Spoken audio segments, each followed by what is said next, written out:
tugas seorang isteri adalah qanaah, bersyukur. Bila suami tak provide, macam mana si isteri nak bersyukur? Kadang-kadang circumstances yang buatkan you kena jadi provider. Okay. Tetapi pada waktu yang sama kita kena bantu suami untuk kembalikan balik title provider tu kepada suami. Wanita alpha ni I want things yesterday or now, you know. So kena bersabar. Macam mana cara dia? Pertama, kena duduk berbincang. Some of them duduk berbincang gaduh. So I cakap nasihat kedua, cari counselor.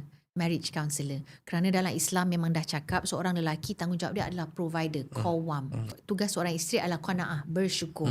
Bila suami tak provide, macam mana si isteri nak bersyukur? Betul tak? Jadi dia it's a chicken and egg thing. Tapi bila suami ni mula provide, tapi perempuan ni pula jangan cakap lah baru 2,000, kenapa tak 5,000? Kau kena qanaah tu, bersyukur tu kena berlaku. Tapi dia makan masa. Again, sabar tu penting.